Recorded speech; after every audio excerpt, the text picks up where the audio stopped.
a cada uno de ustedes que están atentos, visualizando este programa. El tema para hoy día es corazones que arden. Seguimos continuando con esta serie de la resurrección que lo hacemos siempre para ponernos quizás un poco al tanto de las cosas que sucedieron después de que Cristo resucitó de entre los muertos. Entonces vamos a leer la palabra del Señor en Lucas capítulo 24, del versículo 13 en adelante. Dice de esta manera: He aquí, 2 de ellos iban el mismo día a una aldea llamada Emaús, que se encontraba a 60 estadios de Jerusalén, e iban hablando entre sí de todas aquellas cosas que había acontecido. Sucedió que mientras hablaban y discutían entre sí, Jesús mismo se acercó y caminaba con ellos, mas los ojos de ellos estaban velados porque no le conocieron. Y les dijo: ¿Qué pláticas son estas que tenéis entre vosotros mientras camináis? ¿Y por qué estáis tristes? Respondiendo uno de ellos, que se llamaba Cleofas, dijo: ¿Eres tú el único forastero en Jerusalén que no has sabido las cosas que en ella han acontecido en estos días?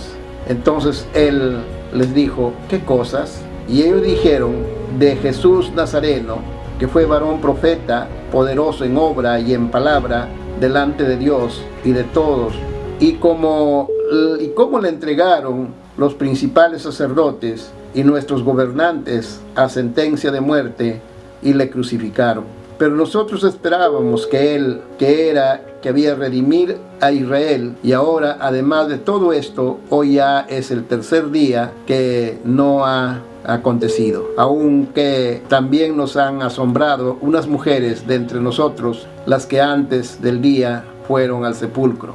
Y como no hallaron su cuerpo, vinieron diciendo que también habían visto visión de ángeles, quienes dijeron que él vive. Y fueron algunos de nuestros al sepulcro y hallaron así como las mujeres habían dicho, pero él no le vieron. Entonces él les dijo: oh insensatos y tardos de corazones, ¿por qué no creéis todos los profetas lo que han dicho? ¿No era necesario que el Cristo padeciera antes estas cosas y que entrara en su gloria? Y comenzando desde Moisés y siguiendo por los profetas, les declaraba que todos la escritura lo que de él decían. Llegaron a la aldea donde iban, y él hizo como que iba más lejos, mas ellos le obligaron a que se quedase, diciendo: quédate con nosotros, porque se hace tarde y el día ya ha declinado. Y entró pues a quedarse con ellos. Y aconteció que estando sentado con ellos a la mesa, tomó el pan y lo bendijo, lo partió y les dio.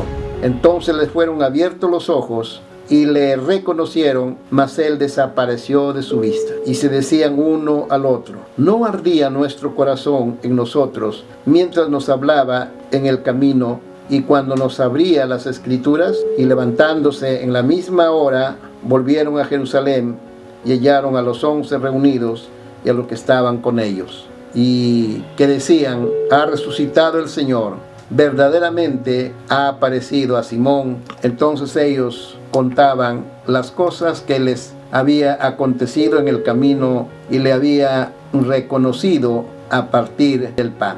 Muy bien, ahí estamos viendo el relato de que Jesús se aparece ante 2 de sus discípulos cuando están yendo camino a Emaús. Últimamente se ha celebrado un día de victoria, la resurrección del Señor, pero había mucha tristeza de algunos porque todavía había duda, no creían, a pesar de que el Señor les había dicho muchas veces que Él ha resucitado, que Él es el Mesías, que Él es el Hijo de Dios. Muchos no creían. Según Mateo 28:17, dudaban aún de las palabras del Señor. Ellos van camino a Emaús de Jerusalén y aparece con ellos Jesús. No lo reconocieron y le informan el caso. Viajaron con Jesús cuando estaban desalentados. Jesús alivia sus corazones. Hablan con tristeza los acontecimientos. En su tristeza se le une a Jesús. Su tema es los acontecimientos, los sucesos que se relaciona con la crucifixión, con los juicios injustos a Jesús Eso es su tema de conversación. Cuando Jesús le pregunta, ¿qué pláticas tienen entre ustedes? Y ellos le dicen, tú eres el único extranjero que no sabes lo que ha acontecido.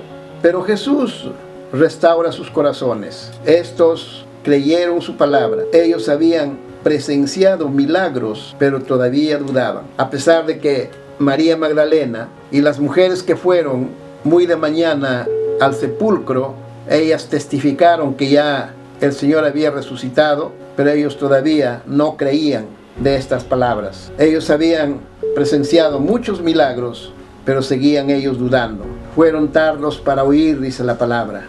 Antes están animados, ahora se han enfriado. En el tiempo de Jesús, cuando veían los prodigios, los milagros que hacía Jesús, ahí estaban muy fervientes. Pero cuando el Señor no está con ellos, se enfriaron, se olvidaron, se fueron con tristeza, como abandonando la congregación, están yéndose, como dice, a sus casas. Ese fenómeno pasa hoy en día también. A veces en la iglesia estamos contentos y felices, pero cuando viene la prueba, cuando vienen las dificultades, inmediatamente le echamos la culpa a Dios y decimos que Dios no existe y que Dios no tiene cuidado y que si hubiera Dios no pasarían estas cosas. Eso es inmadurez, eso es realmente una situación que no debe darse dentro de los creyentes. Jesús lo restaura, ¿no? Hace referencia desde el Antiguo Testamento, habla de Moisés, ahí en el versículo 27, cuando le dice, comenzando desde Moisés y siguiendo por todos los profetas, le declaraba en todas las escrituras lo que de él decían. Entonces ahí vemos que no era una cosa por casualidad, sino que era el cumplimiento de la palabra de Dios. Ellos lo reconocen, fueron abiertos sus ojos espirituales y lo ven a Jesús en su modo de actuar, cuando Él toma la autoridad en la mesa, cuando Él está partiendo el pan, inmediatamente ellos reconocen al Señor. Entonces, esa actitud siempre debe estar en nosotros. Debemos reconocer en todo tiempo al Señor. Debemos saber que Él está con nosotros y no por el momento de las dificultades o de las pruebas como ahora pasa el país. No por eso nos vamos a desanimar o porque no congregamos por asuntos que ya conocemos, vamos a dejar de lado nuestra confianza en Dios. Concluyendo, quisiéramos decir, a consecuencia de la palabra de Dios, los corazones de ellos ardían. Ellos mismos testifican y dicen, no ardía nuestro corazón en nosotros mientras hablaba en el camino. Entonces eso también debe ser para la iglesia. Tu corazón debe arder. Tú lees la palabra de Dios. Cuando escuchas las prédicas, cuando realmente Dios te habla, tu corazón debe arder de felicidad. Cambiaron sus direcciones.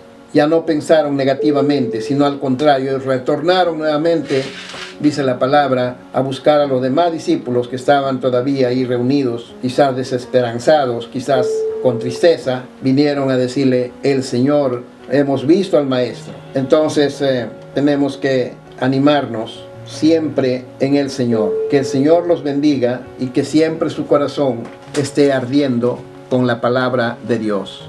Que el Señor nos ayude, que el Señor nos bendiga. Damos gracias al Señor, orándole, dándole gracias. Padre de la gloria. Gracias, Señor Jesús. Bendito Dios, tú eres santo. Tú eres, Señor Jesús, el que nos motivas cada día. Y cuando tu palabra, Señor, está allí, nuestros corazones se alegran, Señor.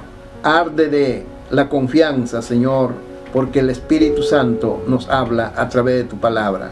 Oh, Señor Jesús, bendice a nuestros hermanos, a todos aquellos, Señor, que están en diferentes lugares. Si bien es cierto, los templos se han cerrado, pero tu palabra no se ha cerrado, Señor. Tu iglesia no se ha cerrado, Señor. Tu iglesia está viva. Ahí en los hogares, Señor, ahí están reuniéndose tus hijos, Padre amado, con la familia. Están orando, están ayunando, están alabándote, Señor. Eso es una bendición tan grande, porque tu palabra siempre continuará en medio de tu pueblo, Señor. Gracias, Cristo de la gloria, por esta bendición tan grande que tú nos das. Alabado sea tu nombre y gracias, Señor, por esta oportunidad que nos permite, Señor, poder también compartir tu palabra con todos tus hijos, Padre amado. Gracias, Señor Jesús. Amén. Bien, hermanos, que el Señor los bendiga y los guarde. Sigan adelante, que el Señor está siempre para escucharnos. Amén. Vamos a cantar el himno número 50, Eres limpio en la sangre.